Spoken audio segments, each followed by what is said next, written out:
Tabik pun, ya pun.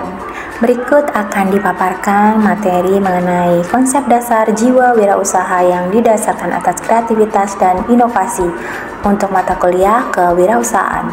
Dosen pengampu Maria Kristiningsih, SPD, MPD. Ada pertanyaan mengenai kemana Anda setelah kuliah? Pertanyaan ini sekilas singkat. Namun, berdasarkan riset yang dilakukan oleh Asnadi 2005 terhadap 5 perguruan tinggi negeri di Indonesia, ditemukan bahwa hampir 75% responden atau mahasiswa tidak memiliki rencana yang jelas setelah lulus. Hal ini tidaklah mengherankan jika setiap tahunnya akan selalu muncul pengangguran terdidik di Indonesia yang angkanya semakin membludak.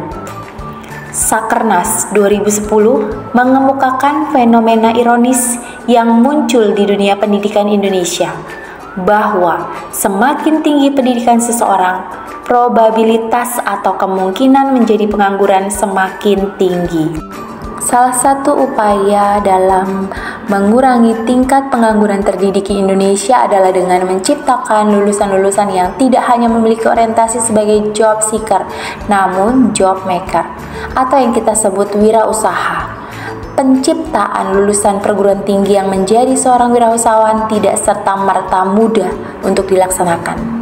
Kalangan terdidik cenderung menghindari pilihan profesi ini karena preferensi mereka terhadap pekerjaan kantoran lebih tinggi. Preferensi yang lebih tinggi didasarkan pada perhitungan biaya yang telah mereka keluarkan selama menempuh pendidikan dan mengharapkan tingkat pengembalian yang sebanding.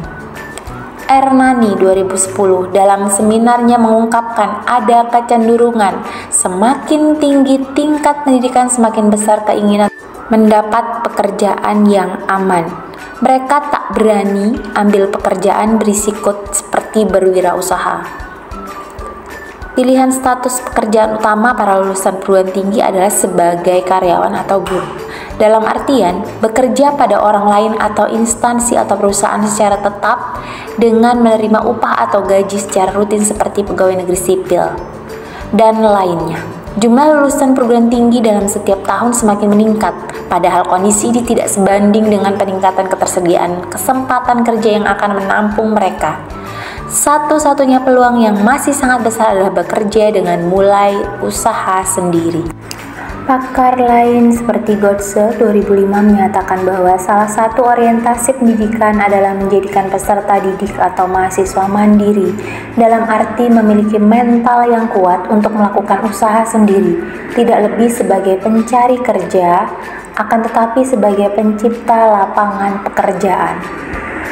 Pakar pendidikan Nasution 2009 menyatakan bahwa kebanyakan lulusan pendidikan menjadi pengangguran adalah akibat mereka tidak memiliki impian dan tidak sungguh-sungguh untuk meraihnya. Kita masuk materi ya. Untuk membangun sifat entrepreneur dalam diri kita, itu bisa dengan mengenal jenis usaha dari majalah, internet, surat kabar, atau membaca biografi atau kisah sukses pengusaha, dan juga dengan mengikuti kursus-kursus, lalu juga melakukan observasi langsung dengan pelaku bisnis. Ada beberapa faktor yang menyebabkan seorang merintis usahanya. Yang pertama, faktor keluarga pengusaha, karena memang notabene adalah dia seorang keturunan wirausaha atau pengusaha. Yang kedua, necessity entrepreneur, yaitu menjadi wirausaha karena terpaksa dan desakan kebutuhan hidup. Yang ketiga, replicative entrepreneur, yang cenderung meniru-niru bisnis yang sedang ngetren sehingga rawan terhadap persaingan dan kejatuhan. Yang keempat, inovasi entrepreneur, wirausaha inovatif yang terus berpikir kreatif dalam melihat peluang dan meningkatkannya. Kemudian, profil wirausaha, woman entrepreneur, yaitu ingin memperlihatkan kemampuan prestasinya, membantu ekonomi rumah tangga, frustasi dengan pekerjaan sebelumnya. Yang kedua, minority entrepreneur, kaum minoritas di daerah sendiri atau di tempat perantauan yang tidak memiliki kesempatan bekerja, yang mencoba menekuni usaha dalam kehidupan sehari-hari dan bisnisnya semakin lama semakin maju. Yang ketiga, part-time entrepreneur, memulai bisnis dengan mengisi waktu luang. Yang keempat, home-based entrepreneur, jenis kegiatan usaha yang dimulai dari rumahan oleh ibu-ibu rumah tangga. Yang kelima, family-owned business, usaha yang dikembangkan karena wirausaha keluarga atau yang sudah berkembang di lingkungan keluarga. Berikutnya adalah sifat-sifat yang perlu dimiliki wirausaha. Yang pertama adalah percaya diri, baik berupa keyakinan, tidak ketergantungan, dan optimis. Yang kedua, berorientasi pada tugas dan hasil, kebutuhan akan prestasi, berorientasi pada laba, tekun dan tabah, tekad bekerja keras, mempunyai dorongan kuat, energik, dan inisiatif. Yang ketiga, mengambil risiko, kemampuan mengambil risiko, suka pada tantangan. Yang keempat, kepemimpinan, bertingkah laku sebagai pemimpin, dapat bergaul dengan orang lain, menanggapi saran dan kritik. Yang kelima, keorisinalan, inovatif dan kreatif, fleksibel, punya banyak sumber, serta serba bisa, mengetahui banyak hal. Yang keenam, berorientasi ke masa depan, yaitu sifat pandangan ke depan. Konsep 10D dari By Grave. Yang pertama, dream. Seorang wirausahawan harus memiliki kemampuan untuk mewujudkan mimpinya. Yang kedua, decisiveness. Seorang wirausahawan harus selalu bekerja cepat. Yang ketiga, doors. Tidak menunda-nunda kesempatan yang dapat dimanfaatkan. Yang keempat, determination. Penuh perhatian, rasa tanggung jawab yang tinggi, dan tidak mudah menyerah meskipun dihadapkan pada tantangan. Yang kelima, dedication.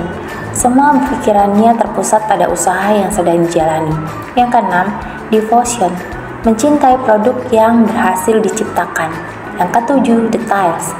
Sangat memperhatikan faktor-faktor kritis secara rinci. Yang kedelapan, destiny. Bertanggung jawab penuh dengan tujuan yang ingin dicapai, berjiwa bebas dan tidak tergantung dengan orang lain. Yang kesembilan, dollars. Selalu berasumsi bahwa uang adalah hadiah dari kesuksesan sebuah bisnis. Yang kesepuluh, distribute. Bersedia bekerja sama dalam bisnisnya dengan orang yang dipercaya. Berikutnya, bagaimana menjadi pribadi yang kreatif dan inovatif? Kreatif adalah proses berpikir seseorang untuk menciptakan produk baru. Produk baru yang dimaksud tidak perlu seluruhnya baru, tetapi bisa pada beberapa bagian produk saja. Contoh pemikiran yang kreatif, menemukan cara untuk mengolah bahan dari tumbuhan seperti tebu hingga menjadi minyak etanol. Inovatif, yaitu penerapan secara praktis gagasan yang kreatif. Bagaimana seseorang entrepreneur mencari solusi untuk mengembangkan ide kreatif. Contoh penerapan inovatif, menggunakan minyak etanol ini sebagai bahan bakar alternatif untuk mengurangi ketergantungan bahan bakar fosil. Berikutnya, langkah-langkah menjadi pribadi yang kreatif dan inovatif. Yang pertama, mengamati setiap peluang dan kesempatan di sekitar. Kedua, tumbuh rasa ingin tahu. Ketiga, membangun jaringan atau koneksi dengan memilih lingkungan serta pergaulan yang tepat. Yang keempat, berani. Yang kelima, berpikir positif. Oke, demikianlah penjelasan materi mengenai konsep dasar kewirausahaan. Semoga bermanfaat.